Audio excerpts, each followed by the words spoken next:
brisket. We're going to trim it up here and get it ready.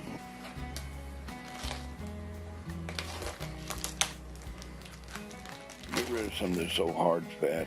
You don't want it on there. Take too much to render it out.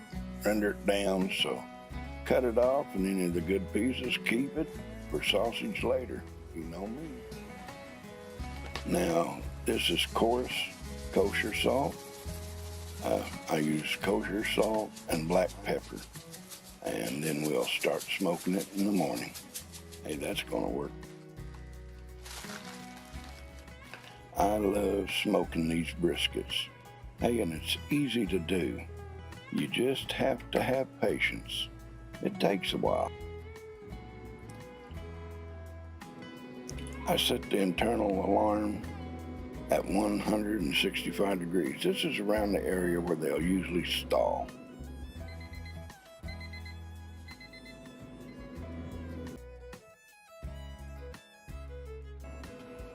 Now we're gonna wrap up our brisket, get it wrapped up really good, and place it back in the smoker and help it get through that stall. After wrapping it, we get it back in the smoker. Takes about a couple of hours. We reach an internal temperature of 201 degrees, and this will look amazing. And we'll get it out of the smoker and get it into the house and let it rest for about an hour. The total cook time was 9 hours at 250 degrees.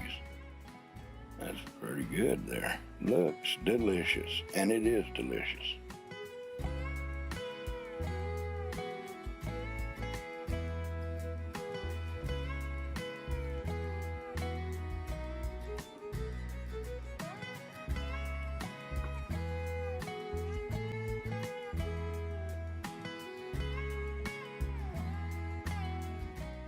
Hey, we're grinding 7 pounds of pork.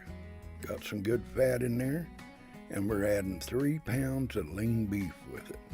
Hey, this is going to make some good kielbasa, or Polish sausage, whichever you prefer to call it. Now, after I got the seasonings mixed, I got my water with the Instacure and salt in it, and I poured about half in there, mixed it around a bit, and then I poured the rest of it in and continue to mix it all together. And again, you just mix and fold until you get it well incorporated. And it's going to be so sticky and tacky, you'll know that you're done then. Kept cold. Okay, we're back, and now we're going to load this hopper and this stuffer.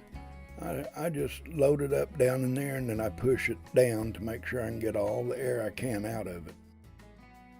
Now, the casings I'm using are from LEM, and it says to have them to soak 30 to 60 minutes. And as I'm loading this, it's running the water through the hog casings, kind of flushing the inside of it out in case there could be any extra salt left in them.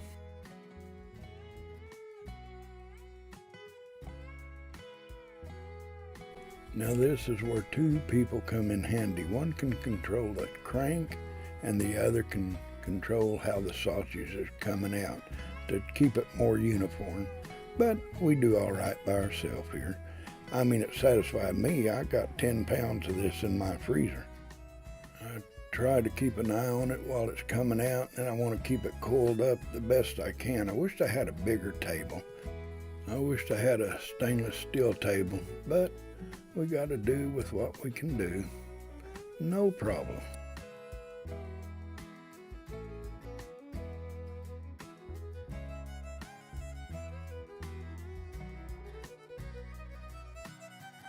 Well, I'm trying to make them as uniform as I can. It's maybe fatter in some places and skinnier than the others, but hey, it's all eatable. Well, I believe we found the end of this first one here. And we tie the end together, set it over to the side, load the tube with another hog casing. Now I'm poking holes in it. I'm using a corncob holder that I sterilized, and I just use it to poke the holes in it on both sides. This will help the skins tighten up while they sit in the refrigerator overnight and while they're cooking in the smoker tomorrow.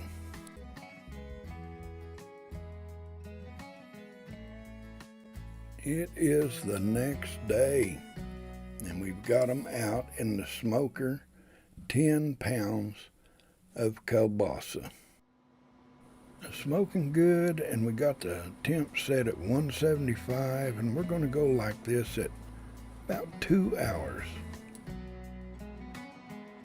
Okay, these have been about 2 hours. Color's looking really good. We're going to step it up a bit. Oh, look at that smoke. We're turning it up to 200 now and try to finish it out with an internal temperature of 153 and then a cold water bath. Look at the color on that. These look fantastic. Now I'll leave them in this cold water bath for about 10 minutes and then I'm going to bring them out, pat them down.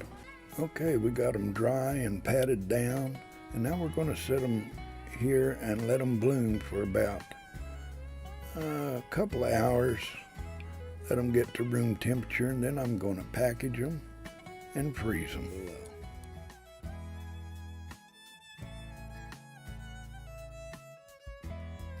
Well, we've got them vacuum sealed and they're headed to the freezer. Hey, it's time to fire up the smoker, because we're getting ready to make some summer sausage, and what better way than to smoke it. This is the trimmings of 6 sides of spare ribs. We'd smoked them here a while back, and I took the trimmings, vacuum sealed them, and put them in the freezer. Now we're going to grind it up and add some beef to it, and we're going to make summer sausage. We'll be using a total of 5 pounds.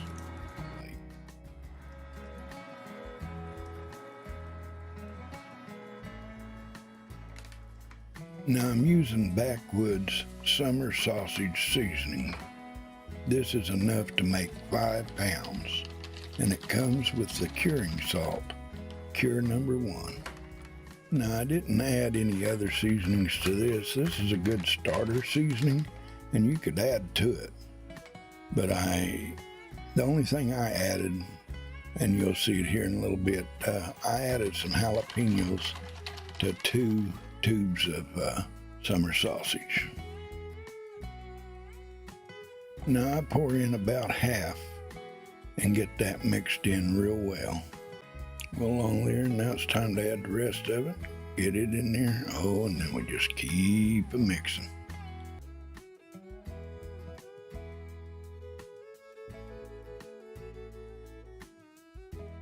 Well, by golly, I believe this is ready. Okay, this is going to be the last one, so I'm going to have 3 regular summer sausage, and I'm going to have 2 with jalapeno peppers in it. Now the next batch I make, I believe I'm going to add some cheese in it. Well, I believe we found the end of it. So now they go into the fridge overnight, and tomorrow we'll start smoking them. Okay, it's the next day. We're going to set them out and let them come up to room temperature. Okay, again, we got 3 regular summer sausages and 2 with jalapeno in it. These are going to be good. Now we'll load the sausages onto these dowels and hang them on the high rack. Just kind of let them hang there. We'll put 3 on the back one, 2 on the front. And I make sure the water pan is full. Now this lumberjack pellets put out some good smoke. Look at that. And the flavor of pecan and apple are spot on. Anyways, but get the meat probe out of it. Take these and lay them out to cool. So we'll make a few slices here. This really turns out good. I used a 1.5 inch casing by 12 inch. which turned out perfect for the 5 pounds of sausage we made. Well, if you liked the video, give it a thumbs up, and if you're not a subscriber, I hope you consider subscribing.